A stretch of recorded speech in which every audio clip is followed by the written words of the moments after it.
네, 이제 다음 종목은 구리구리 너구리님이 보내주신 넥스틴입니다. 46,800원을 11% 보유 비중 들고 계신데요.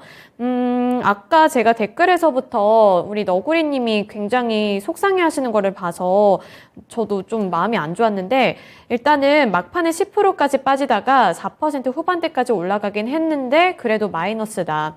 그래서 최대 실적이 기대되는데 왜 이렇게 떨어지는지 모르겠다고 하시는데요.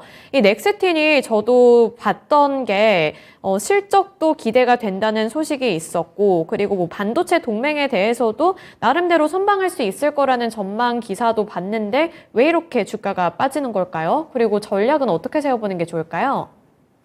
네, 일단 이제 넥스틸이 올해 좀 사상 최대 실적을 낼 것이다 라고 이제 이야기가 나오고 있죠. 대표적으로 이 반도체 장비에 대한 부분들에 대해서 이제 어느 정도 이 사업을 영위를 하는 이제 그러한 기업인데, 지금 이제 계속해서 이 중국에서 이 반도체 장비와 소재를 조금 투자를 확대를 하고 있죠. 그러면서 이 넥스틴 같은 경우에 중국향 매출이 어느 정도 발생을 하고 있는 기업이기 때문에 치포 제재에도 불구하고 어느 정도 이 계속적으로 성장을 이어나가는 그런 이제 기업이다라고 볼 수가 있을 것 같고, 지금 현재 중국향 점유율도 확대를 지속을 하고 있기 때문에 이런 부분들을 봤을 때 넥스틴 같은 경우에는 앞으로도 꾸준하게 좀 상승이 나올 수가 있을 것이다. 어느 정도 성장을 해 나갈 수가 있을 것이다라고 이제 기대가 되는 그런 이제 기업입니다. 그런데 역시나 문제는 무엇이냐라고 했을 때, 지금 현재 넥스틴을 필두로 해서 전체적인 반도체 업황이 조금은 이제 좋지 않은 부분이 좀 문제가 될 것 같아요. 지금 보게 되면 일단은 현재 이 미국의 이 반도체 업황 조금은 불안합니다. 일단 지금 최근에 이제 이야기가 나온 걸로는 마이크론 테크가 지금 최근에 상당히 조금 이 4분기에 어닝 쇼크가 나올 것이다. 겨우겨우 흑자를 유지할 것이다. 라고 이제 이야기가 나오고 있죠. 그러면서 지금 현재 뭐 마이크론 테크뿐만 아니라 삼성전자나 SK 하이닉스도 마찬가지입니다. 지금 이제 4분기에 이 수요 우려, 계속해서 이 경기 침체가 이제 심화될 것이다라는 이제 우려감으로 인해서 수요가 둔화될 것이다.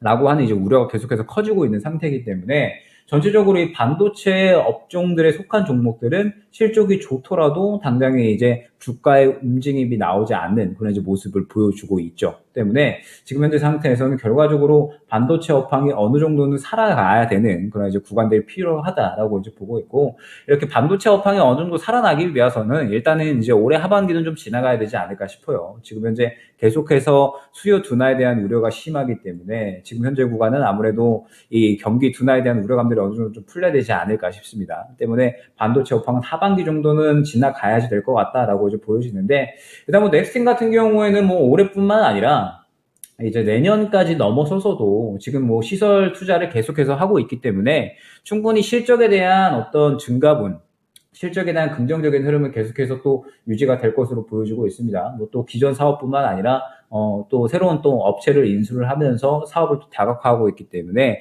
넥스틴 같은 경우에 내년까지도 성장세를 이어날 것이다라고 보고 있어요. 그러면 지금 현재 상태에서 좀 준비를 해야 될 건, 결과적으로 이 종목을 정리를 안 하신다라고 하시면 지금 보시게 되시면 약 한 4만 원 정도 근처 구간에 상당히 좀 강력한 지지라인이 또 확보가 되어 있는 것을 확인을 할 수가 있죠.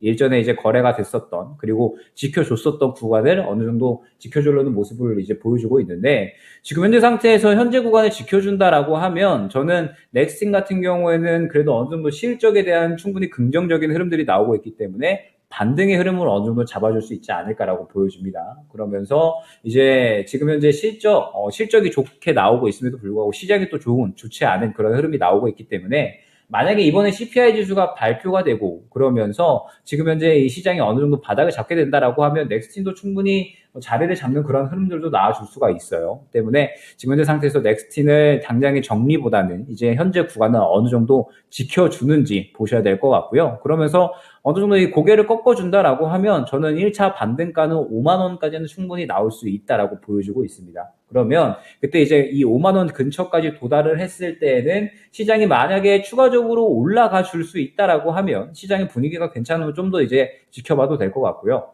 그때 이제 그 구간에 반도체 업황이 아직까지 좀 좋지 않다. 그러면서 시장도 약간 애매하다라고 한다면 이 정도 구간에서 일단 1차적으로 한번 수익 매도를 하고 그 다음에 향후에 다시 한번 잡아가는 구간을 잡아가면 되겠죠. 때문에 지금 이제 넥스틴 같은 경우에 종목 자체의 문제보다는 반도체 업황의 문제, 그 다음에 시장의 문제다라고 이제 생각을 해주시고 지금 현재 상태에서는 어느 정도 이 4만 원 근처 구간에서 자리를 잡는 걸 먼저 보자. 4만 원 구간을 이탈을 하게 된다라고 하면 추가적인 조정 구간이 나오게 될 수 있을 것 같아요. 때문에 일단 이 구간을 이탈을 하게 되면 향후에 추가 매수 전략을 진행을 해도 나쁘지 않고 정리했다가 어느 정도 저점 잡았을 때 재접근 노리는 것도 나쁘지 않은 종목입니다. 다만 4만 원을 지켜주고 반등이 나온다라고 하면 일단 이 5만 원 구간까지 반등이 나오는지 보면서 추가적으로 돌파가 나오는지 아니면 시장의 분위기에 따라서 차익 실현이 나오는지 이 부분을 보면서 대응을 하면 좋을 종목으로 안내해 드릴 수 있을 것 같습니다.